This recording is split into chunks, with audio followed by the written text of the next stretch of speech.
what are we going to do with the information that this chart gives us? Well, if we look at the previous episodes where I've been talking about levers and lever heights, if you were to decode this lock using the chart and you ended up with 66323, but actually we know that that's now 77323, does it really make any difference? If you were cutting a key, it would do, because that one difference in height would be enough for the, obviously, for the lock not to work, or the key not to work. If you're using something like a pin and cam tool, which would allow you to lift between 1 and 2 lever heights, then if we loaded with 7s, then again the lock is still going to open. But if we're hand picking the lock and we've ascertained this information, even if it's incorrect, what we do know is that the levers number 7 or number 6, if we have a look at them, we can see that the anti-pick notch is below the true gate. So when you lift this lever, if you lift it very gently, then obviously the bolt stump's going to pass through. If you overlift this lever, then the anti-pick notch will get caught on the bolt stump and the lock won't open. So it doesn't matter whether this is a 7 or a 6. What we know is we only need to nudge this lever up a very small amount to avoid the anti-pick notch from coming into play. And then if we look at lever number 3, that's exactly the same. This is still categorized as a low lift lever, although obviously you can see the lift is a lot higher.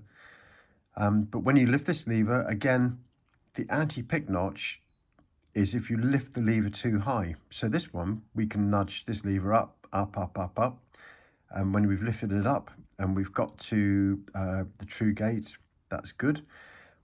If we lift it too far, we're going to anti-pick, that's not so good. It's much easier to lift levers out of an anti-pick notch than it is to drop them out, or to drop them down, should I say. And then levers 1 and 2 are high lift levers, and we've spoken about these before. And you can see that the anti-pick notch on these is below the true gate, which means that if you don't lift the lever far enough, then the anti-pick notch on the bolt stump is going to engage in here, and then of course you won't be able to open the lock. So the high lift levers, we need to lift high enough to avoid that notch, and the low lift levers we need to nudge up so that we don't actually get into the notch afterwards, after the true gate. So with the information that we've gleaned from these charts, what are we going to do? Well, we know that if it's anything with a 1 or a 2, then we're going to have to lift that lever high because the anti-pick notch is before the true gate. And then everything else, 3, 4, 5, 6 and 7, are all low lift levers. Obviously 7's much lower lift than 3, but they're all the same in as much as the anti-pick notch is after the true gate. And so therefore, if you overlift the lever, you're going to get hung up. So by using this information, we can effectively know that if we're going to get anywhere around this part of the scale, the 1 and 2, we need to lift the lever high. And then everything below that part of the scale, we need to just nudge the lever up into its true gate. So also these levers 1 and 2, tend to sit closer to the curtain. So when you're trying to pick the lock, these are the ones that obstruct your pick wire and make it really difficult for you to get your wire underneath those. But that's another way of telling whether you've got these high lift levers in there. And also you can use the decoding that we've got here. So there's 2 different methods there for working out what we've got inside the lock. Right, it's time for me to put my money where my mouth is. So this is the lock that we've just decoded. There's the key, and we read it as a 66323, but it's actually a 77323. But what we do know is that in this lock, the only lever that is a high lift is going to be lever number 2. And yes, again, I'll show you. The lever rests here on the bolt stump, and as you lift it, you can see that this anti-pick notch is before the true gate. So we need to lift it high enough to go beyond that to get this lever into its true gate. All the other levers, so the 3s and whatever else, they're low lift levers because the anti-pick notch is after the true gate. So, armed with the knowledge that we have from decoding this, it would probably make sense if there's only one lever in here that we've detected to be high lift. It would probably make a lot of sense to actually lift that lever first. So what I'm going to do is I'm just going to put my pick under lever 4, and I'm going to apply a gentle tension and turn and see what we can feel. Okay, I don't know if you can hear that, but that lever's binding, and as I'm lifting it up, I'm getting all sorts of scraping noises. So there's the lever, and I've lifted it, and it's become solid just around about where its anti-pick notch is. If you yeah, so the puck hasn't really turned enough for a high lift lever. What I'm going to do is I'm going to back this tension off a little bit, and I'm going to lift it above that anti-pick notch. And if you listen now, it sounds pretty much like that is in its true gate. So let's go to lever 5. We know that lever 5 needs to be picked lower than that. So I'm just going to gently lift that lever up. It's binding, I can hear it. Okay. So that is the position for lever 4. And lever 5 needs to be just before that. Otherwise it's going to go into its anti-pick notch, which it probably has done by the looks of it. Let's just take that down a bit. See if we can flick that lever back out. There we go. So let's take it up very gently. There we go. Do the same on lever 4.